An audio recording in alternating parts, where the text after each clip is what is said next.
Howdy, folks. Welcome back to NiteBites. I'm your host, Clark Garen. And I'm Denise Oliver, your co-host. So, what does your church think about your philosophy of teaching your children all birth control options?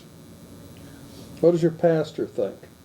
Well, I never actually discussed that with him. I mean, he's never said that children should not be taught birth control. I mean, that's a really good question. I don't know. So, in your particular organization, they haven't been addressing that from the pulpit. Well, they've been addressing the fact of abstinence, yeah, but he never said, don't teach your kids about sex education. So, of course, I do preach abstinence. Well, wait a minute. If he preaches abstinence and nothing else, isn't that preaching don't teach anything else? No. No? No, I don't think so. I don't think that one is going to exclude the other. As I said, I preach abstinence to my daughter, but I made sure that she has the other information that she needs just in case. So... Well, why does she need them just in case if she's going to abstain? Because she's a human being, and we know kids. Come on now. When do they ever do what you say? You hope that they do what you say. They never do what you say. You hope that they do. Did you ever do what your parents said? Well, you know what? I kind of did, but I was kind of a weird kid. Because yeah, you went to school and stuff, yeah, right? I did. I went to school, and I felt sorry for my parents. I didn't want to cause them any grief, So, yeah, I did. I would look at them and say, I don't want to cause my parents any problem. I'm just going to be really, really good. And then as soon as you got out of their sight, you were really, really bad.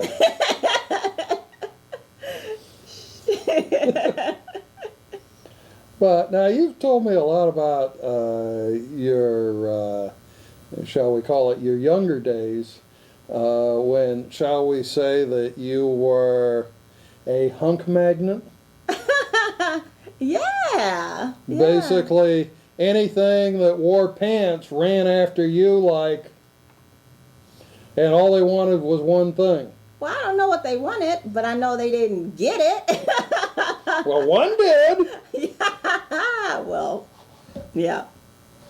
But, how did you deal with this, having the appearance to where any strange pair of trousers walking down the street made a U-turn and a rush for you? Well, I think most women have that. No, none of the girls I date ever had that problem. Well, if you have a certain... Basically, the ones I date, the guy sees them coming along, they make a U-turn and go away. Well, I think if you have a certain asset, most men are going to, attempt to engage you in. An asset? What asset are you referring to? Well, there are a couple of assets, that guys are looking at. Before they even get to your face, they'll look at the body first. And then if they see a pleasant face, then obviously they're going to engage you. But it was, you know what? Because I was a really ugly kid. I was really ugly. You have to tie a stake around my neck to get the dog to play with me. That kind of ugly. So. Boy, who was your plastic surgeon? So by the time I hit puberty and guys started talking to me, I already had a sense that, what? You're the same guy that called me ugly a couple of years ago, So I had a pretty good self-deprecating sense of humor about it. I was like, whatever. I'd walk down the street and people would stop and honk their horns, and I'd be like, psh, go away. Who cares, Because in 20, 30 years, they'll be passing me by trying to run me over when I cross the street. You have to keep everything in balance. Well, can you see that it would be very, very difficult for a lot of women to not be able to do that when they were blessed with, well, I won't use the word blessed, when they developed those types of magnets? Yeah. I mean, it's the kind of thing that it can go to your head if you're not well balanced. But I always considered that my mind was my best asset. And so if somebody was chasing me just based on the way I looked, it was like, Dude, you totally missed it. That's not even it. Come on, engage me in conversation. Then you'll find out the best part of me. Yeah, but most of the good-looking guys, they got empty heads too. They didn't have anything to talk about. That could be it. Yeah, that is often the case. Yes. Truly, excuse me, what I've really found is that people who are blessed with being really physically beautiful, and the key word there is, I said people, not men, not women, not boys, not girls, people, who are blessed with that, many times don't develop anything else because that gets them by That's true. till somewhere between age 40 and 50.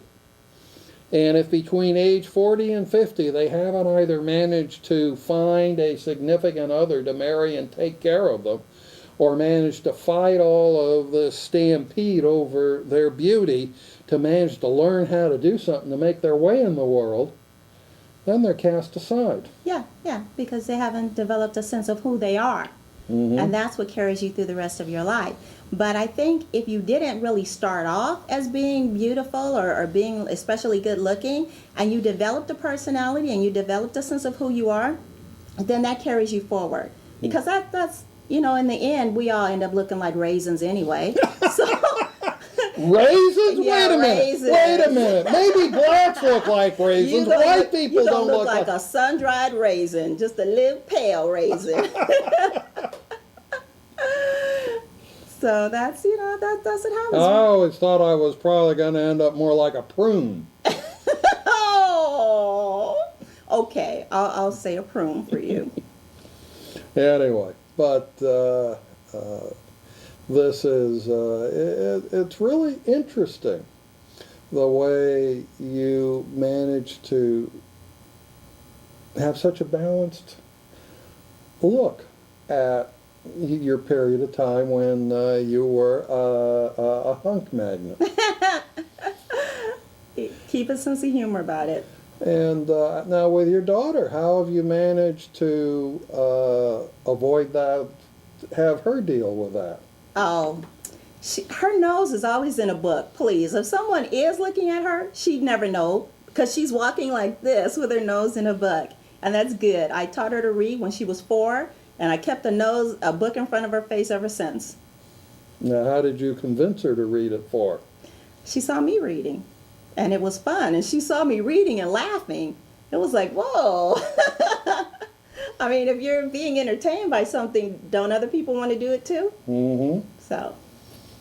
So that's such a big secret to successful parenting that we're going to talk about when we come back. So please stay with us.